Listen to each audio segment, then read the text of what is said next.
Hi, everybody. Welcome to the YES series. Today we've got Denise Schwartz. She is a licensed physical therapist and owner of the Manual Touch. Today, Denise will be talking to us about running and some tips and tricks for running and if you have any running pain. And yeah, with that being said, thank you, Denise, for coming. We're excited to learn and I'll let you take it from here.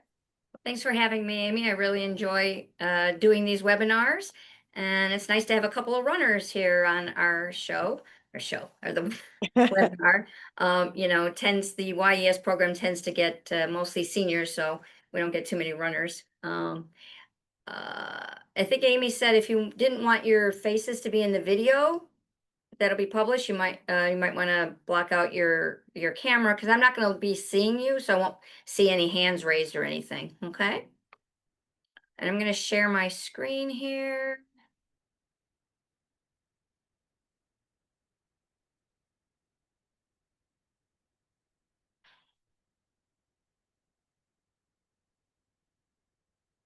Okay. You got my screen and my mouse here? Looks good, Denise. Okay, cool. All right. Thanks again, Amy, for having me. As she said, I'm Denise Schwartz. I'm a physical therapist and owner of the Manual Touch Physical Therapy and Wheeling. We use a whole body approach of traditional and non-traditional therapy to get people back doing what they love to do. I became a runner in my early 40s. I'm now 62. And I started running with a goal to run a 5K at my son's elementary school the following year. And during that year of training, I realized I really loved running. I loved the feel of my legs moving underneath me. I loved being in nature here on the Des Plaines River Trail, listening to music I don't normally do. After completing that 5K, I went on, my next goal was to run around Meta Lake. It's a 6.5 mile loop in Eagle River, Wisconsin, where our family vacationed every summer. And by this time, I began studying the art and science of running, not only to help my running, but to become an expert to work with runners. I completed that 6.5 mile loop, so then the next goal would be to do a half marathon. So I walked around the house for weeks. Should I? Shouldn't I? Should I? Shouldn't I? And eventually, my then 15-year-old daughter, Jenna, said, I'll do it with you, Mom. And her and I went on to do 3 half marathons together.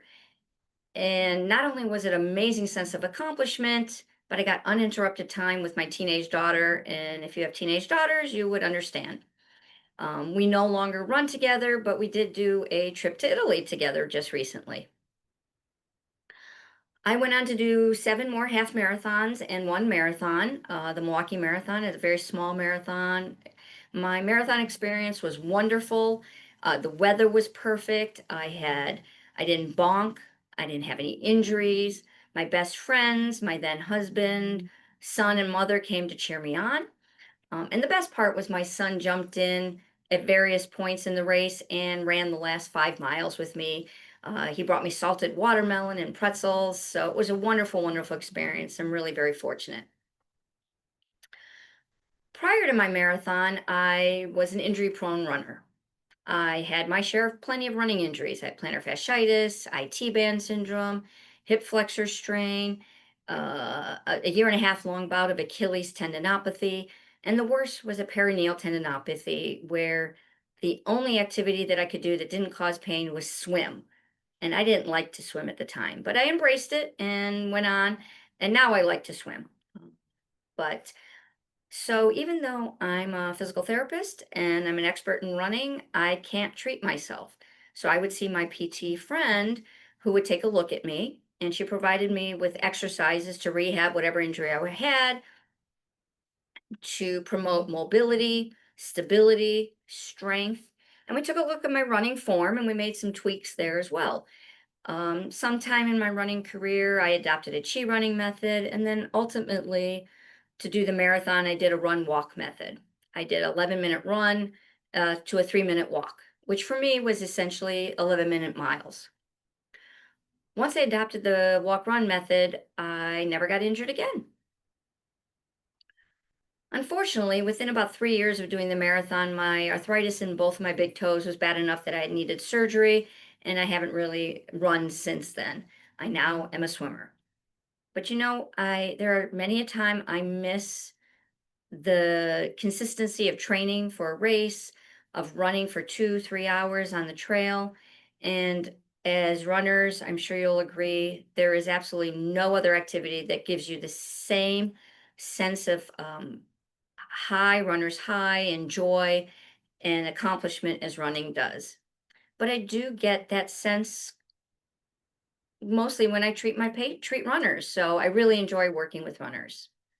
So today we're going to talk about running mechanics, some ideas of how to tweak your running form, and then what do you do when you're injured? Can you run through it or can't? When shouldn't you run through it? So when we got on the webinar today, I think it's Dale said he's a casual runner. But you know what? If you run, you're a runner. It doesn't matter if you run long distance or short distance. Here's my daughter and I think our second half marathon. And here's a picture from a marathon, and you can see all different ages, and everybody's going at their own pace. It doesn't matter how fast you go. You could be when my son was in high school on the cross country team, and these boys are running really fast, or you just run slow like I did. You're still a runner. It doesn't matter. You're doing it. So here we're going to talk about running mechanics. I have a lot of slides with information that I'm not going to stop on while we're talking, but if you put your first and last name and your email in the chat box, I'll send you a copy of the PowerPoint, which will give you all that information that I'm just going to rattle off as we look at videos. Okay. So here's my son 10 years ago finishing the Chicago Triathlon. Super fast, right? I'll see it again. All right. So there is no way to analyze running in real time. So we have to videotape it, videotape you running, and slow it down so we can really take a look at it. So I'm going to show you a video here of the benefits of doing a running analysis.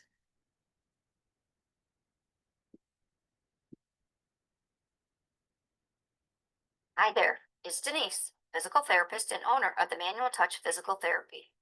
What is a running analysis and why is it important for runners? We know that everyone's form is unique to that person, but if that's true, then why bother looking at form? Well, like in any sport, movement, or activity, there is an ideal or most efficient way to move. However, it is impossible to see the subtlety of running with the naked eye. So we videotape the person running either on a treadmill or on land in order to be able to look at the video in slow motion. So how do we capture this information and what are we looking for? Videotaping begins after the person has sufficiently warmed up, and each video is usually 20 to 30 seconds long, taken from 4 different angles. Here are a few key things we look for. In the posterior view, where do the feet land in relation to the center of the body? Where are the arms in relation to the body? We also look at the hips and if one hip drops more than the other hip. The second view is also posterior, but of the feet only. Here, we are looking at the angle of the heel in relation to the ground. In the lateral view, we look at what part of the foot hits first and where does the foot land in relation to the body. We'll look at how far the leg extends behind the body and how much vertical movement is happening as they are running. In the anterior view, where are the feet landing? What direction are the knees facing? And what are the arms doing? This list is far from inclusive, as there are many more subtle movements to running that we look for. We then take this information and determine why there are less than ideal form issues. Is it just form related, or is there weakness or flexibility issues causing the form to be off? Which, if not taken care of, could lead to injury sooner than later. Based on the video footage and a thorough physical therapy evaluation, appropriate exercises and form recommendations are made in order to optimize running form and decrease chance of injury. Happy running!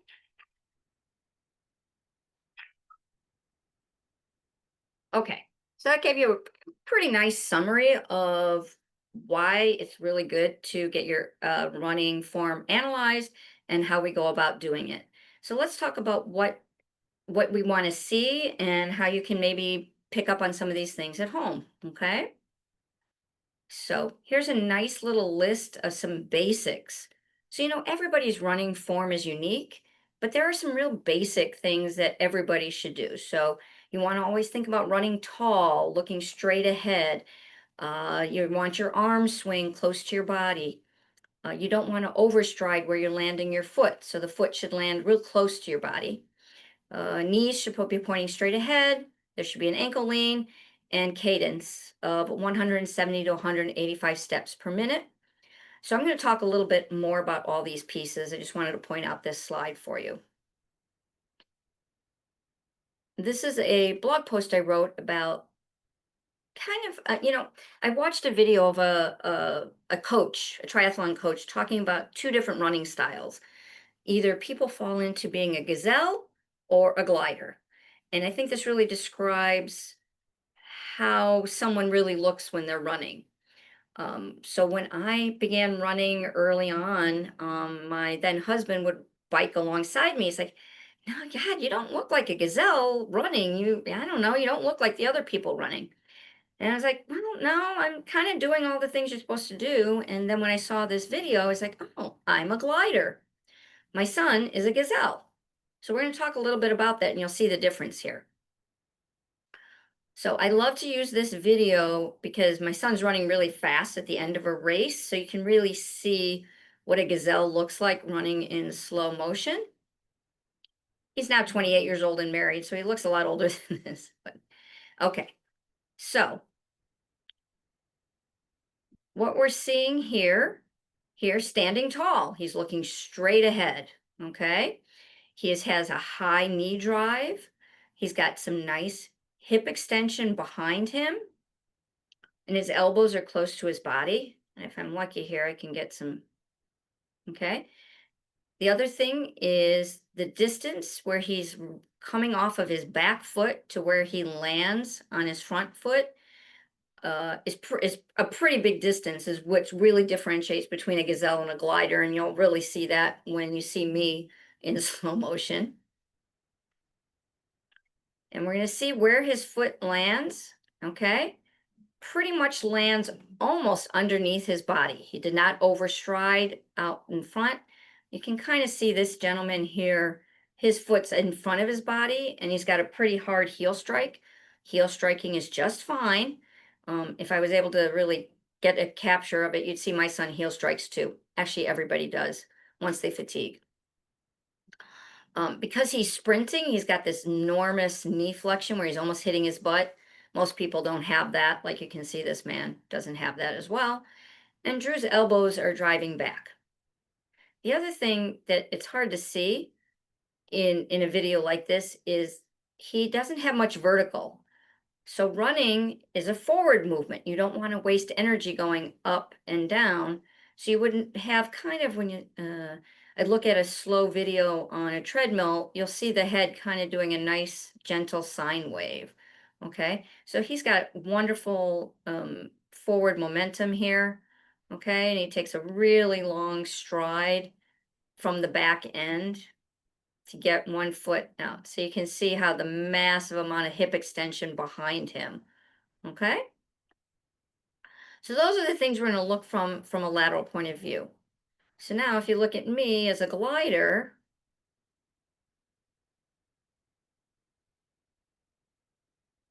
I'm looking straight ahead. I have a pretty decent knee drive. I got some hip extension. But if you look at where I take off from this foot to where I land, it's like probably a fourth of the distance of my son. But my elbows are driving back. I'm standing tall. My knees are straight ahead. I'm landing practically underneath my body. So I'm doing all the basic mechanics. I'm just a glider. So I'm never going to look like a gazelle. Gazelles tend to run sub 6 minute miles. And there's some studies that show that you're really kind of born to run that way. And I wasn't. um, So it's okay. Usually as people get older, they become gliders. It's a much easier, it's much easier on your body to be a glider. One of the things when someone comes in and I look at their video, I'm going to look to see if they're overstriding. And overstriding is where, here's a picture of me in one of my earliest races. And you can see there's my daughter. Oh God, she must have been 14 or something at that time, or 15. She's now 31. Anyway, here I am overstriding, which explains why I had some massive shin splints early on in my running career. People overstride if their cadence is slow, under 180, probably under 174 steps per minute. And so I needed to adjust that. And when you have that heel strike way out in front, you actually are braking and causing yourself to slow down. And it's a really hard hit. So we don't want to overstride. So that's something that we would work on. Here's just an example of how where you want to land. You can see he's landed heel and immediately gets over his foot, and his shoulder is over his foot here. You know what? There's one more piece that I didn't capture too much in that video, but I got a good picture of it later about the ankle lean. So you'll hear about that in a little bit.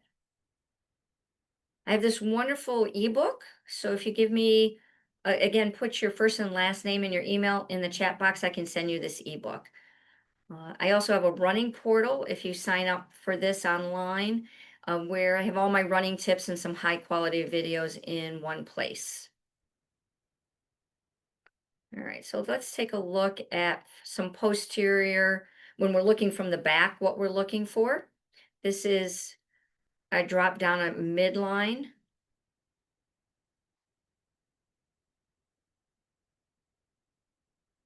So you can see her feet are crossing midline. And the other thing we're looking for, I think it's going to show up later with a better picture. So here, if you look at her waistband, you can see how this hip drops dramatically. She had knee pain, and so this left knee pain, her left hip was weak. And so when she'd land on her foot, her glute muscles weren't working the way they were supposed to. And then that caused her right leg to land across midline. But when she landed on it, it wasn't too, this hip was working. It just was really stressed. You can see the angle there because you want to land underneath your feet. So the fix for someone who crosses midline is to run with your feet hip width apart, or picture running on either side of a traffic line. That's usually the easiest thing to change first if that's the issue that we see. The other issue that I often change early on is cadence. So we have to decide which one to do.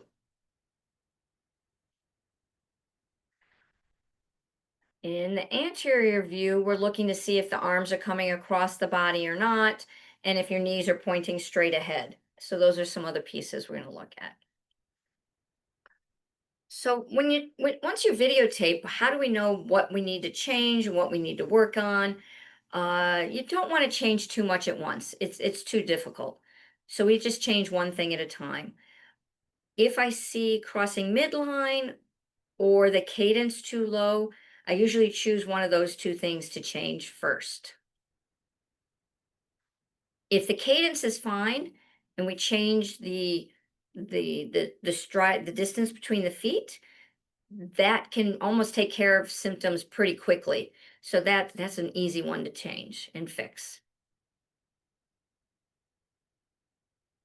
In my PowerPoint slide here that you'll have, here are some nice form recommendations that will remind you what you need to do.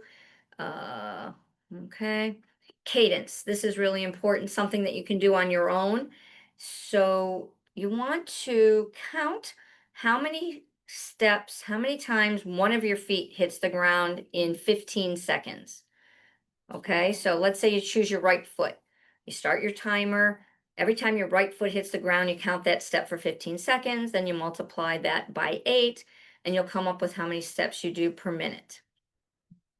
If it's under 170, we probably want to up the cadence. If it's over 185, it's probably a little bit too much, and that's something we'd have to kind of discuss and play around with. And I have some here's instructions on how to change your cadence. You don't want to, let's say you're running at 160 steps per minute. You don't want to you try to do 180. Okay, you change it by 2 to 6 beats per minute at a time. Download a metronome on your phone, and then you can kind of get the rhythm of those steps.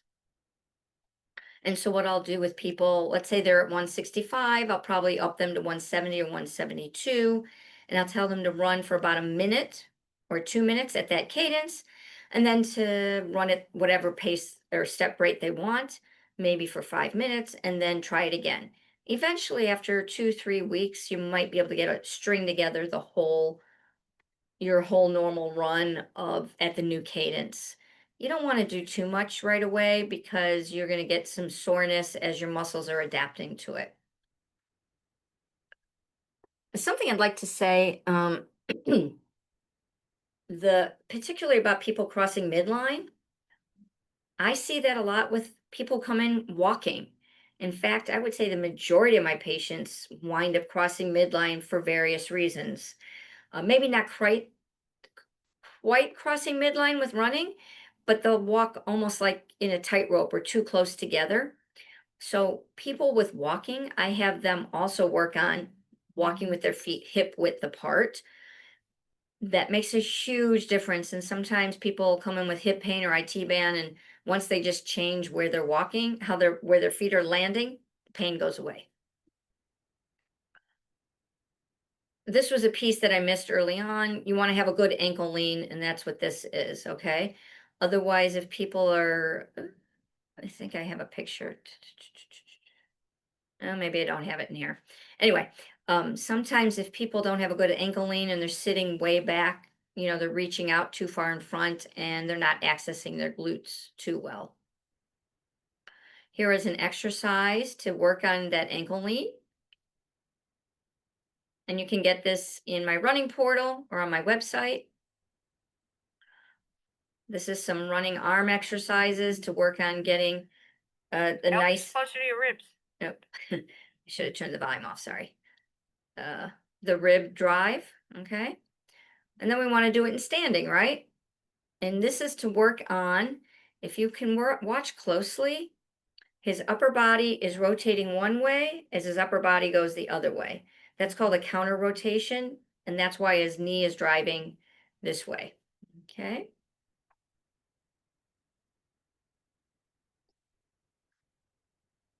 So those are some basics about running mechanics, some things that you can do on your own.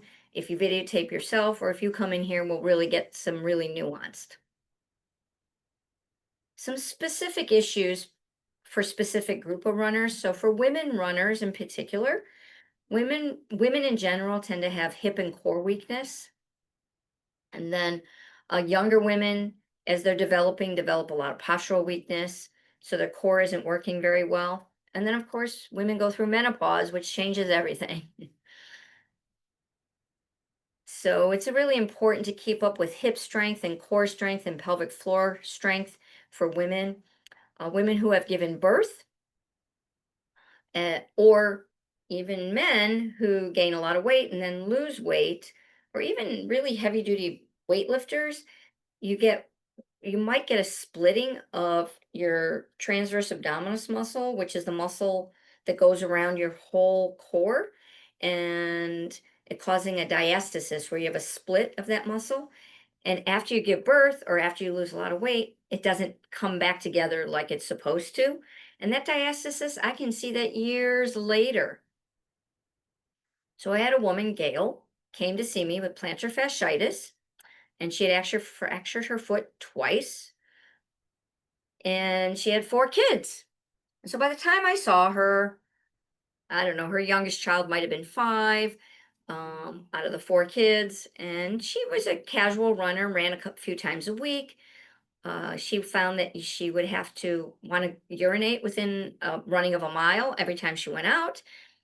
And she had all these foot issues. And what I found was she still had a diastasis from childbirth. So I gave her some exercises to retrain her core to work properly, to get that transverse abdominis to activate. And I haven't seen her since. and she no longer had that urge to urinate within running a mile. So she can go out and run 3 miles without a problem. These are some links to some blog posts for women runners and women in general to take care of themselves. Another issue, runners, as they get older, things change. It just happens. As we all get older, men and women, we lose muscle mass and bone. The joint mobility becomes stiffer and more rigid. And because of that, we develop balance challenges. Our speed will decrease as the elasticity of our tendons and our tissue are just not the same. So you will slow down, and those reflexes become less as well. So our running will change, and all of our other activities as well. But it doesn't necessarily stop you.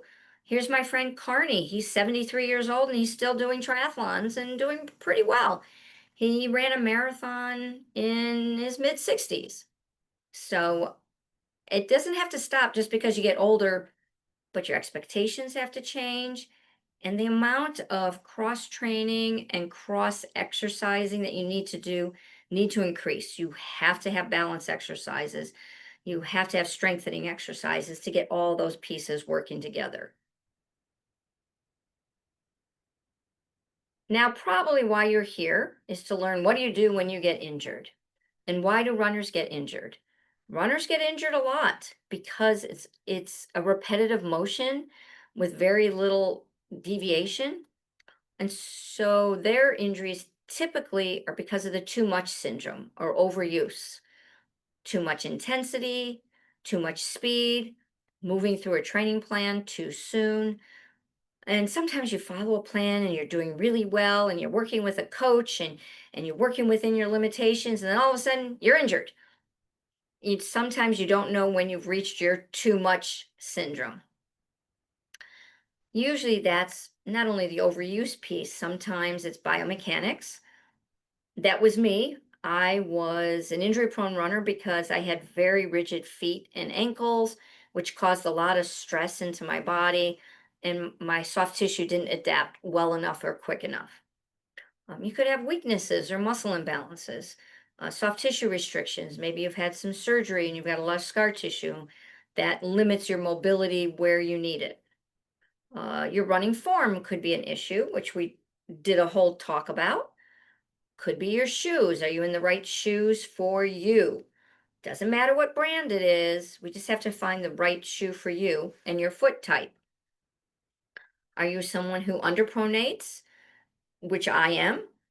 So I need a neutral shoe. Are you someone who does pronate? So you need a stability shoe.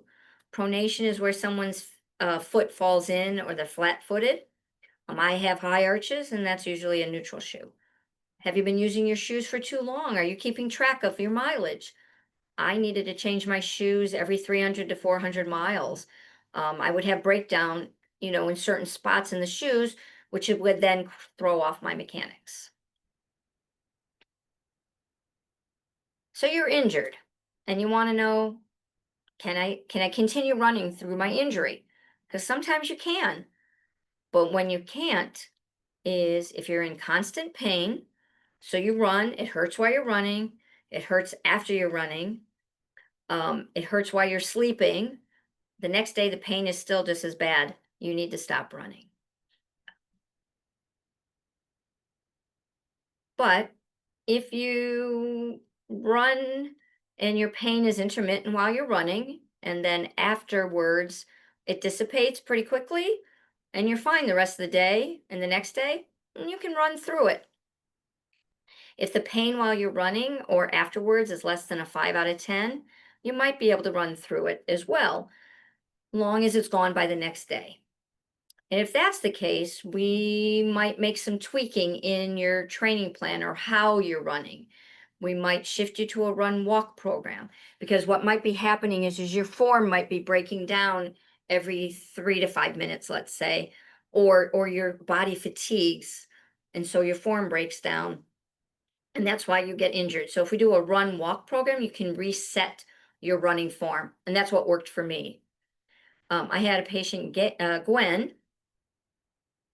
She was by the time I saw her, she was a professional working in her late 20s, but she was a collegiate cross country runner. So she was a good runner and she knew how to run. So we didn't really need to do much with her form, but she had had a hamstring strain for many months by the time I saw her, which happened.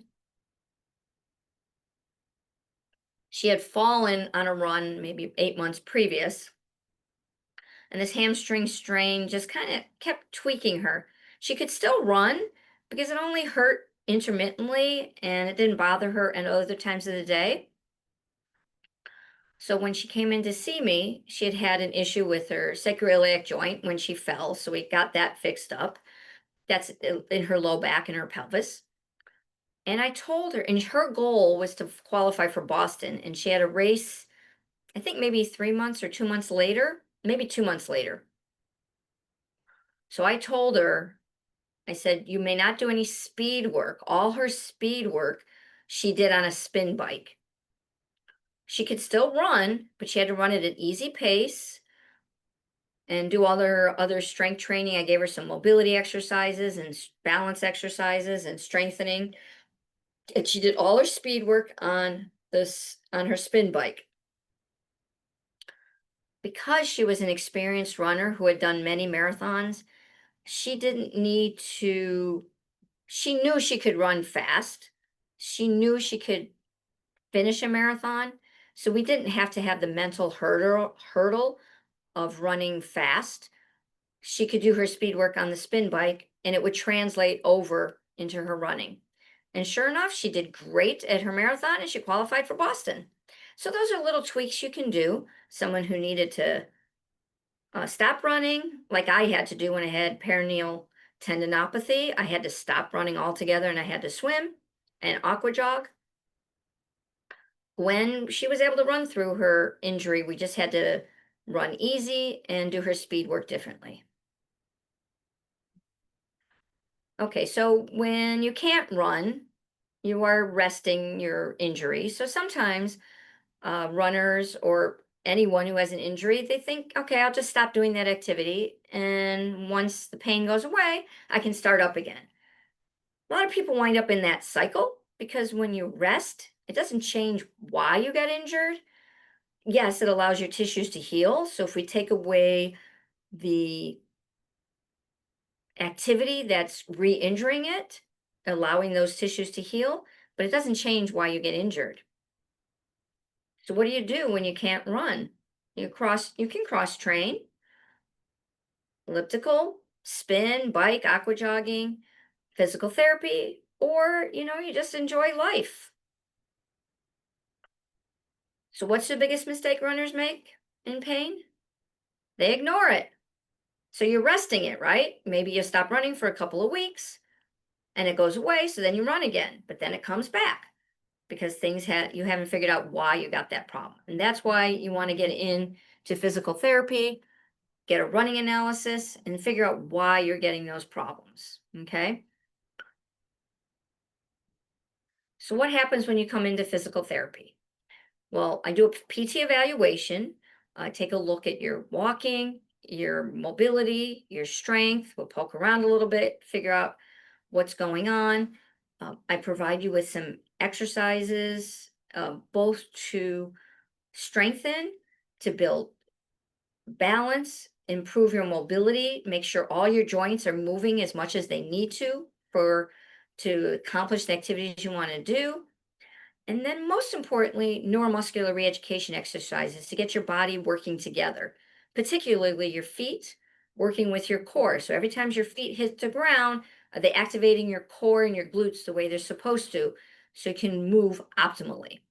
And then most important, we provide you with a lot of education.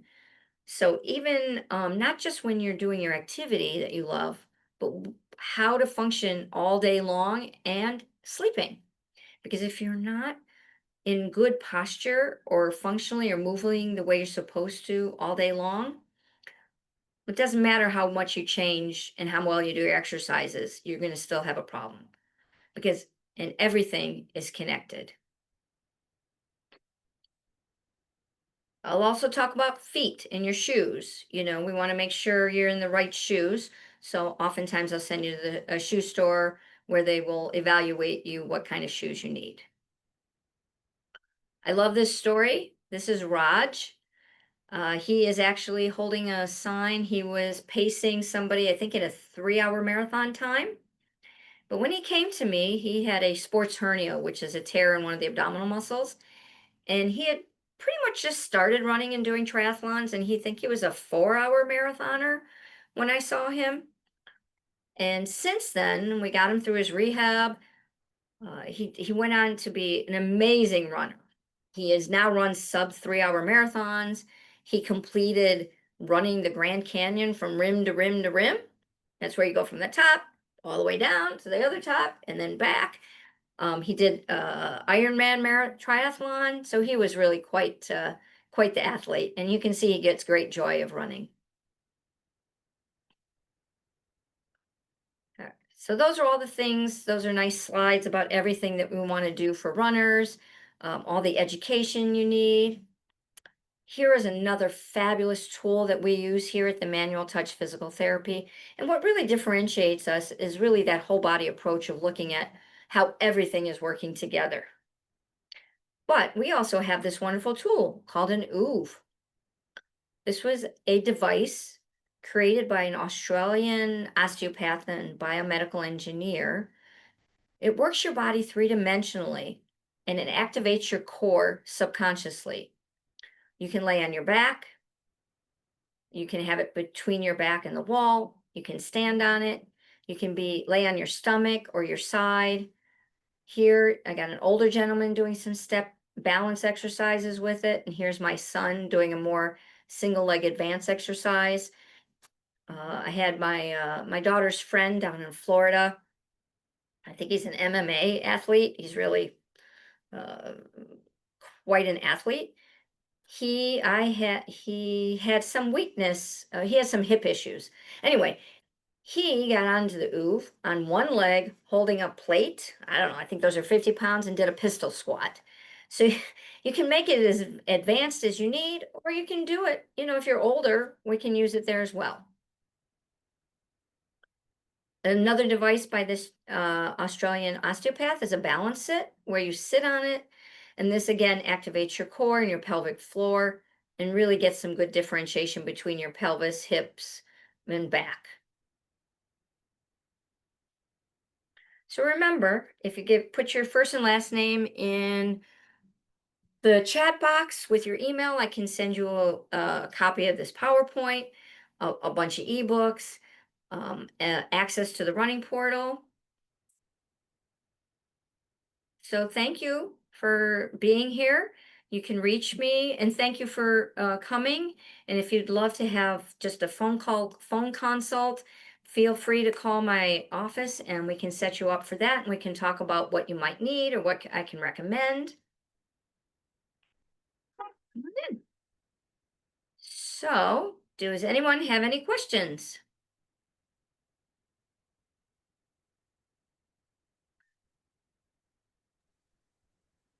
I have a question. Go ahead. Oh, I'm go ahead. 72, and is there advice for somebody my age? Yeah, I mean, there are mobility exercises that you always need to do to make sure your hips are moving the way they need to. All the things that we talked about, make sure your shoes are appropriate, they're not worn out. You need to keep up with the mobility and balance exercises. You may need to shift to a run walk method depending on how well your body is holding up. And you may need to, let's say you were somebody who ran 5 days a week, you might need to shift to running 3 days a week and really doing some cross training. So as we age, we may need to shift how our training looks, may be different from when we were younger. I can follow up on Dale's. I'm 74. So, I mean, I ran track in college. I've been a big runner. I haven't been running a lot right now. I had gone and they told me I have arthritis in my knees. And I've shifted. I swim, I bike, But once they told me that, it was almost like I was a little afraid to run. Um, It's like if I'm running for health and wellness and I have arthritis, is it counterproductive? And then I saw something on the internet and it's like, running's not necessarily bad if you have knee arthritis. So I'm kind of like right there, so, and of course, like when you talk about your speed changes, I mean, mhm. yeah, right. I I know. So, mean, it's like I'm like a whole different runner now, but the pleasure is still the same. My well, big that's thing is, wonderful. yeah, my big thing is like, is it hurting me or is there a nice balance to still be able to run? Mhm. So, those are all good questions. So first I'm going to address the aging piece. We all age Mm-hmm. and our bodies just change. And so it's about accepting where we are and how Yep. do we work with that to still do what we love to do. As far as knee arthritis or any kind of arthritis, it's really based on your pain tolerance that I talked about before.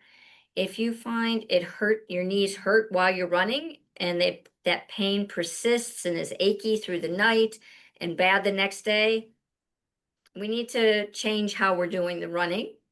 And if we can't come up with a method to that you won't have that pain, then we might need to talk about stopping running. But yeah, studies show, for joint health, like osteoporosis, you need that pounding, you need that. So it's good.